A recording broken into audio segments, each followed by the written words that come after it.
सादर जय जिनेन्द्र। मैं कोमल जैन आप सबका वेलकम करती हूँ, स्वागत करती हूँ मेरे चैनल नव तत्व सुधा में। हम स्वाध्याय कर रहे हैं जैन तत्व विद्या का।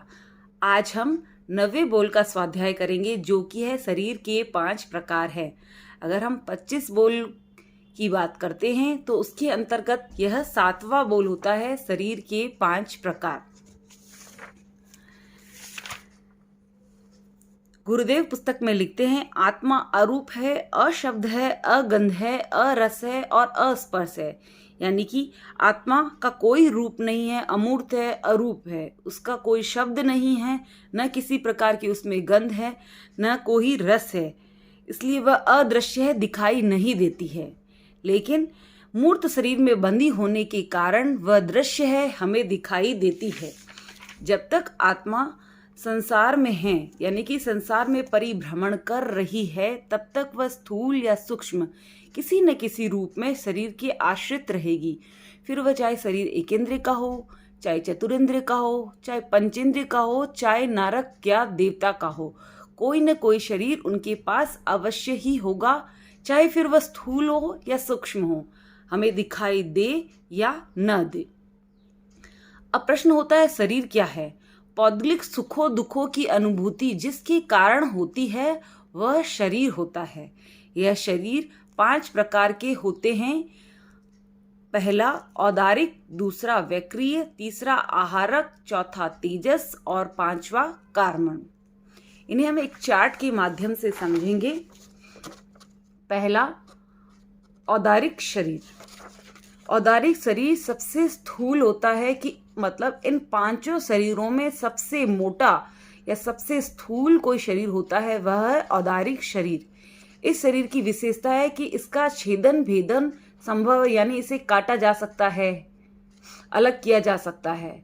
और मृत्यु के पश्चात भी जीव की आत्मा, मृत्यु के पश्चात जब जीव की आत्मा अलग हो जाती है, फिर भी इस शरीर का अस्तित्व रहता है, यह टिका हुआ रहता है।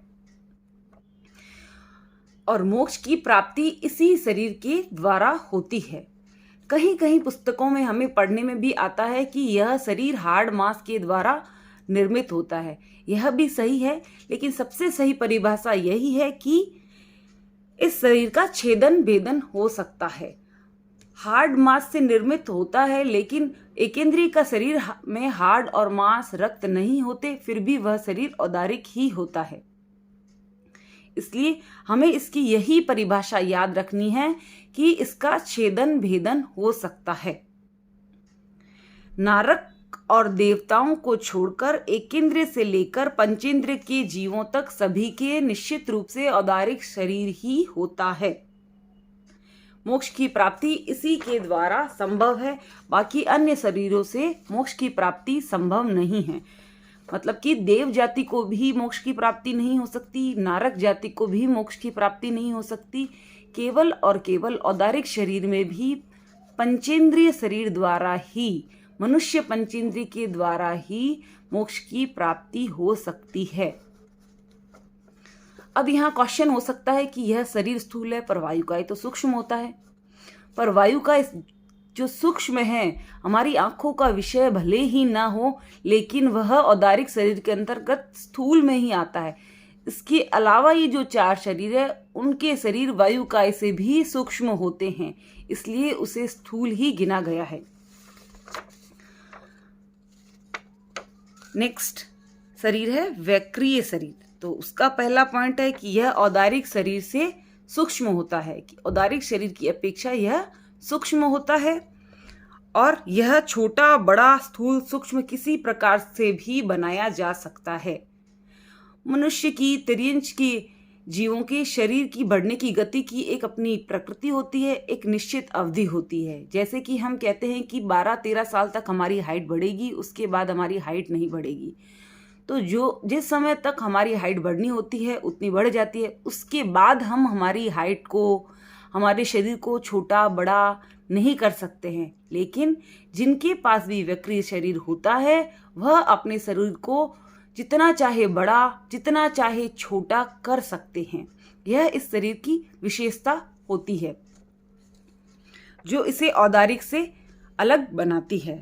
अब इसमें कौन कौन आता है, तो इसमें सबसे पहले वायु काय। वायु के काय के पास सहज रूप से वक्रीय शरीर होता है, पर हमने ऊपर जाना कि एकेंद्रिय से लेके पंचेंद्रिय तक औदारिक शरीर होता है, और वायु काय तो एकेंद्रिय जीव है।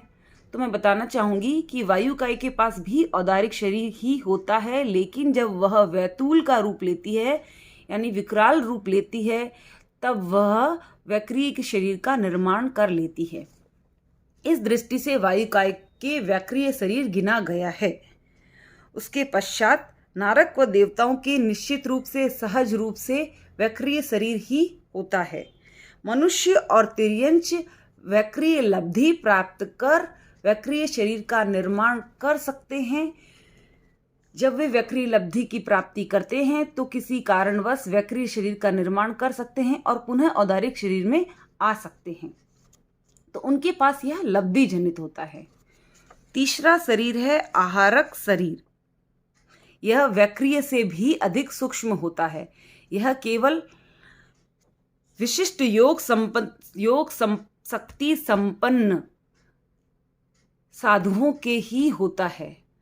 विशिष्ट योग शक्ति संपन्न चतुर्दश या पूर्वधर मुनि विशिष्ट प्रयोजनवश इस शरीर का निर्माण करते हैं। इसे आहारक शरीर कहते हैं।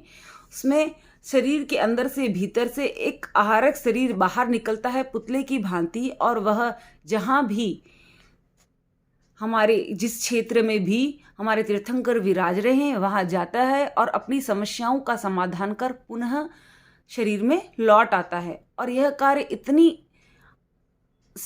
इतनी जल्दी होता है कि हमें पता भी नहीं चले, यानी अंतर्मुहूर्त के मात्र में यह कार्य संपन्न वो कर लेते हैं। लेकिन यह शरीर भी लब्धि जनित होता है, पर हर किसी के पास नहीं हो सकता। यह केवल विशिष्ट योग शक्ति से ही निर्मित हो सकता है। चौथा शरीर है तेजस। तेजस शरीर उपरोक्त तीनों से और भी अधिक सूक्ष्म होता है। यह आहार आदि पचाने में योग्य होता है। जो शरीर की दीप्ति का कारण है, जिसमें आहार आदि पचाने की क्षमता है, वह तेजस शरीर है। इस शरीर के अंगोपांग नहीं होते, यानी कि कोई भी अंग या उपांग उप अंग नहीं होता है। यह शरीर देवता, नारक, एकेंद्र से पंचेंद्रिय सभी संसारी जीवों के निश्चित रूप से पाया जाता है। उसके बाद है चौथा कार्मण शरीर। यह भी उपरोक्त तीनों औदारिक, वक्रीय और आहारक से सूक्ष्म होता है। ये उपरोक्त चारों शरीरों का कारण है। आत्मा जो कि अमूर्त है, शुद्ध चेतना में है, परंतु उसमें जब कर्म मल लग जाते हैं तब वह संसार में भ्रमण करती है। इन कर्मों के कारण ही जीवों को यह विभिन्न विभिन्न प्रकार के शरीर की प्राप्ति होती है। तो उसका कारण है कार्मण शरीर। इस शरीर का निर्माण ज्ञानावर्णीय आदि 8 कर्म के पुद्गलों के द्वारा होता है। जब कर्म पुद्गल ज्ञानावर्णीय, दर्शनावर्णीय, वेदनीय, मोहनीय आदि कर्म पुद्गल शरीर पे लग जाते हैं, आत्मा पर लग जाते हैं, चिपक जाते हैं, तो उस कारण यह जीव एक संसार से, एक जगह से दूसरी जगह भ्रमण करता है, नए नए जन्म लेता है। मृत्यु के पश्चात भी तेजस और कार्मण शरीर जीव के साथ रहता है। इसी कारण, इन्हीं शरीर के कारण जीव गति करता है और एक स्थान से, एक नरक गति से मनुष्य गति, मनुष्य से तिर्यंच, विभिन्न विभिन्न गतियों में भ्रमण करता है। यह शरीर इतना सूक्ष्म होता है कि कोई भी इसे रोक नहीं सकता है। यह थोड़ा अविश्वसनीय लगता है, लेकिन मैं एक एग्जाम्पल से इसे समझाना चाहूँगी। एक लोहे की ईंट है, अगर उसको अग्नि में डाला जाए तो कुछ ही देर बाद वो अग्नि लोह के अंदर प्रवेश कर जाएगी। लोह पिंड कितना कठोर उसकी प्रवृत्ति होती है, हम उंगली डालना तो दूर से दबा भी नहीं सकते हैं, परंतु अग्नि यानी तेजस काय के जीव कुछ ही क्षण पश्चात उसके अंदर प्रवेश कर जाते हैं।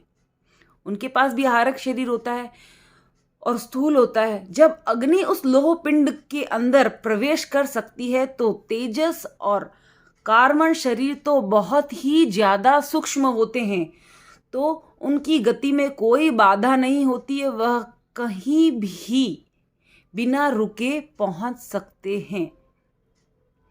उन्हें कोई दीवार, कोई पर्वत, कोई सीमा नहीं रोक सकती है, इतने अधिक सूक्ष्म होते हैं। यह जब जीव सारे कर्ममलों को दूर कर देता है, आत्मा को प्योर कर देता है, तब इन सारे शरीरों से उसे मुक्ति मिल जाती है और आत्मा मुक्त हो जाती है। फिर उसे इस संसार में परिभ्रमण नहीं करना पड़ता। मुझे उम्मीद है आपको मेरे स्वाध्याय करने का तरीका अगर पसंद आ रहा है तो आप मेरे चैनल को लाइक कीजिए, वीडियो को शेयर कीजिए और सब्सक्राइब कीजिए ताकि आपको आगे आने वाले वीडियोस भी प्राप्त होते रहें। ओम अरहम।